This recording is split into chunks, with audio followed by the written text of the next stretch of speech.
مفتی صاحب عصر کی نماز کا وقت کب تک رہتا ہے؟ مغرب سے کتنی دیر پہلے تک ہم عصر کی نماز پڑھ سکتے ہیں؟ اب امپورٹنٹ مسئلہ ہے کہ عصر کا جو ٹائم ہے وہ کب تک رہتا ہے، سورج غروب ہونے سے کتنی دیر پہلے تک ہم عصر کی نماز پڑھ سکتے ہیں؟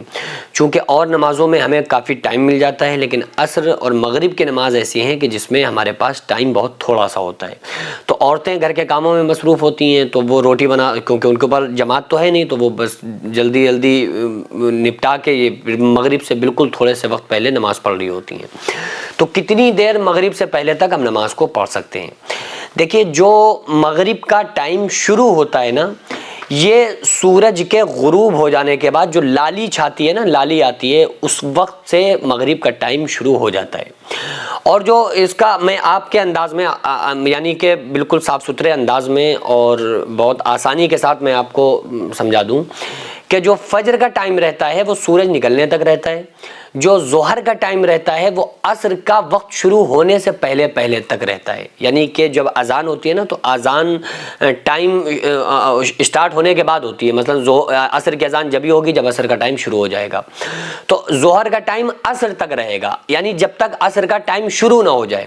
عصر کا ٹائم کب شروع ہوتا ہے؟ جب اذان ہوتی ہے، جب نہیں شروع ہوتا ہے بلکہ اس سے تھوڑی دیر پہلے ہی شروع ہو چکا ہوتا ہے، کیونکہ وہ احتیاطاً اذان تھوڑی دیر کے بعد دی جاتی ہے، کیونکہ گھڑیوں میں فرق ہوتا ہے، اور بھی ویسے 2-4-5 منٹ 10 منٹ کے بعد ہی اذان دی جاتی ہے۔ تو بس ظہر کا ٹائم جب تک رہتا ہے، جب عصر کی اذان ہونا تو اس سے یوں سمجھ لیں آدھا گھنٹہ پون گھنٹہ پہلے تک آپ ظہر کی نماز کو پڑھ سکتے ہیں۔ اسی طرح سے عصر کی نماز مغرب کا ٹائم شروع ہونے سے 10 منٹ پہلے تک آپ عصر کی نماز کو پڑھ سکتے ہیں۔ آقا نے قرآن مقدس میں اللہ تعالیٰ نے فرمایا ان الصلاۃ کانت علی المؤمنین کتابا موقوتا، بے شک مومنوں پر وقت پر نماز پڑھنا فرض ہے۔ حضرت مولا علی فرماتے ہیں کہ آقا علیہ الصلوۃ والسلام نے ارشاد فرمایا کہ 3 کاموں میں دیری مت کرنا۔ نمبر 1، جب جنازہ تیار ہو جائے اس کے اٹھانے میں۔ نمبر 2، بے نکاحی عورت جب اس کا رشتہ مل جائے، خاوند مل جائے۔ نمبر 3، جب نماز اس کا وقت ہو جائے۔ تو یہ ہمیں نماز میں بلا وجہ دیری نہیں کرنا چاہیے، تاخیر نہیں کرنا چاہیے، لیکن اگر کسی مجبوری کے تحت ہو گئی ہے تو پھر ہم عصر کی نماز، مغرب کی اذان تو بعد میں ہوتی ہے لیکن مغرب کا ٹائم پہلے ہی شروع ہو چکا ہوتا ہے، 5 سے 8 منٹ پہلے ٹائم شروع ہوتا ہے، اس کے بعد 5-8 منٹ کے بعد 2-4 منٹ کے بعد ہی مغرب کی اذان دی جاتی ہے۔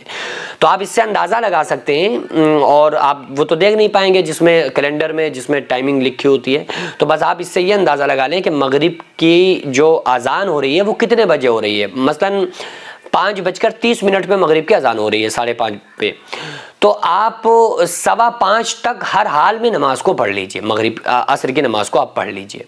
کیونکہ اگر آپ نے اور زیادہ لیٹ کی تو پھر وہ مکروہ وقت شروع ہو جائے گا، یعنی بالکل اس وقت کے وہ ختم ہو رہا ہے۔ اگر آپ نے 5 منٹ مغرب سے پہلے پڑھنے آپ نے شروع کر دی 10 منٹ پہلے، تو آپ ادھر عصر کی نماز پڑھ رہی ہیں اور عصر کا وقت ختم ہو گیا، مغرب کا ٹائم شروع ہو گیا۔ اب جب مغرب کا وقت شروع ہو گیا تو آپ کی نماز نہیں مانی جائے گی، کیونکہ جو نماز فرض ہے وہ اپنے ہی نماز کے وقت پر نماز فرض ہے، اس لیے اس کو بہتر یہ ہے کہ تھوڑا ٹائم سے پڑھیں، ٹائم کو ملحوظ رکھیں، کیونکہ نماز کا وقت پر پڑھنا فرض ہے۔ فری میڈیکل کیمپ ہماری آغازیہ ویلفیئر سوسائٹی کی طرف سے چل رہا ہے، جس میں تقریباً ایک دن میں 1200 پیشنٹ دیکھے جا رہے ہیں، اور ہمارے ڈاکٹر اقرار احمد صاحب فیروز آباد سے تشریف لائے مریضوں کو دیکھ رہے ہیں۔ یہ میڈیکل کیمپ تقریباً 3 دن ابھی اور چلے گا، تو اگر آپ ہماری سوسائٹی سے جڑ کر آپ اس کار خیر میں حصہ لینا چاہتے ہیں تو آپ اپنی طرف سے بھی 1 یا 2 مریضوں کو دوا دلوا سکتے ہیں۔ تو آپ ضرور اس کار خیر میں حصہ لیں، کیونکہ اس سے بالکل پیٹنٹ اور وہ صحیح دوائیں جو حقیقت میں مریضوں تک صحیح نہیں پہنچ پاتی ہیں، تو ہمارے کیمپ کے ذریعے الحمدللہ مریضوں تک صحیح دوائیں پہنچ رہی ہیں، اور الحمدللہ ہماری سوسائٹی اس میں بہت اچھے سے ورک کر رہی ہے۔